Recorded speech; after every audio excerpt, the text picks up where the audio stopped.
What's going on, LEGO fans? Welcome back. Alex here. Today we'll be taking a look at the upgraded roller coaster, which is now has an official name. It's called the Great White, hence the mascot shark at the very top there, and replacing all of the translucent colored bricks with those translucent blues all around to kind of give it that ocean kind of a look. In fact, if I'm honest, I didn't come up with that myself. The Great White is the name of this roller coaster if you chose to buy the track from brickcoaster.com. So now the big change here is that the loading and unloading zone has this chain here, and that pulls through these little coasters, so that means it is now fully automated. So let me go ahead and push this green button and start this out. Pretty nice, smooth ride on through there, and it engages the chain there at the top or at the bottom. And let's just see if this is going to work for us. I've got another one coming around. Let's see if it makes the round. It looks like so far so good. Hopefully this works. The moment of truth here. Hopefully the chain is gonna do its job here. So let me go ahead and see if I can get a good shot of this all working here.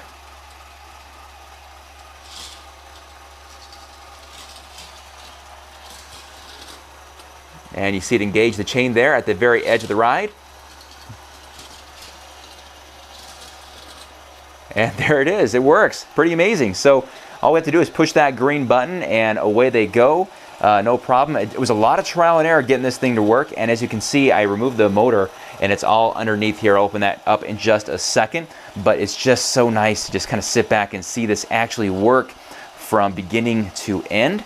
Let's see if we can actually get them all to work a second time around. I'm gonna hold my breath here. I'm gonna get this from the other point of view.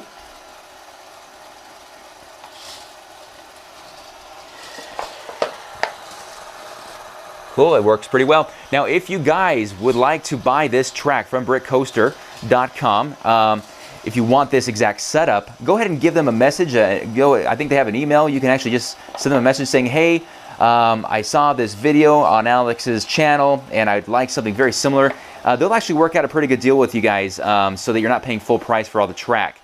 So go ahead and if you're interested, drop them a line and see what they can work out for you.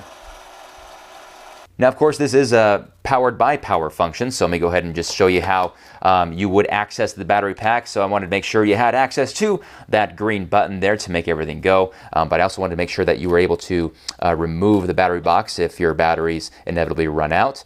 So that is how you would do it, just like that, and then put this cover back on, and then you're back in business like so.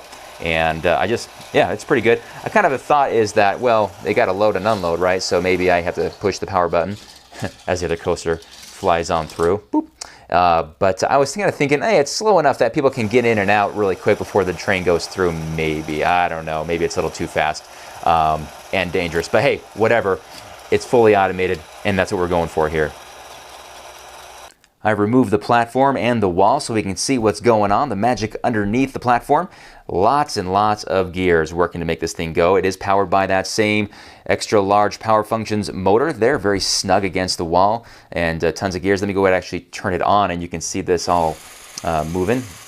A lot of gears going in various speeds to get this just right. Now each chain does work, actually moves at the same rate of speed. No variance there. I thought about making this slower, but I thought, the heck with it. Let's just get it at the same rate of speed. It works pretty well. If you do decide to do something like this, make sure that your chain is giving your train as much of a chance to get off of the platform as possible. Turn this off so you can see kind of the chain ending pretty far in advance or afterward to give that train as much momentum as possible to engage this second chain right here. It was also kind of a challenge to get this straight because you don't want the chain to be bouncing around a lot. So I created some spacers in there to make sure that the chain remained centered as much as possible.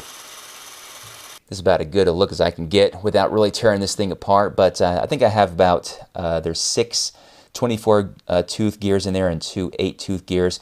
This guy right here, I need to get a spacer in there to make it so it doesn't slip like that.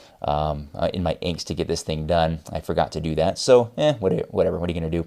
But it works for the most part. Actually, let me turn it on here. Let's see. Let me just hold this up with my finger so we can see the magic in action. All you engineers, let me know how I did.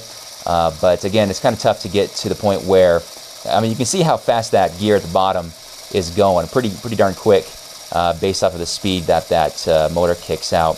but I wanted to slow that down as much as possible before it actually engaged the chain. So that's where that red 24 tooth gear comes into play. Okay, I think that wraps things up for the fully automated roller coaster, now open for business in the city of Minneapolis. So it's working pretty good. And let me go ahead and over to this other side really quick, kind of show you. Let me see if I can get the camera a little closer there. Sorry. I had to redo this part here a little bit. Having it dip down and go back up wasn't really working.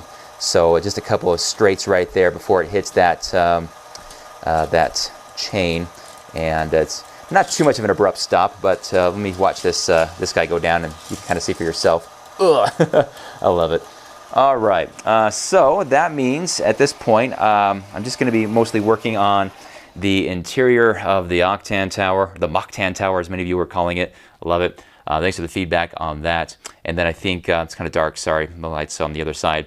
But of course, I did say that I want to do a complete overview, so it's going to clean up some of the felt here and on these supports, and then I think we're going to be good to go on a complete overview, the first complete overview of Minneapolis with its working Great White roller coaster. Yeah. Okay, all right, guys. Well, that's it for this week. Nothing too crazy. I was in Dallas most of the week on business, but I'm back now and ready to get back to work on all of this fun stuff. So thanks for checking it out, and we'll see you guys again, hopefully by next weekend. Bye-bye.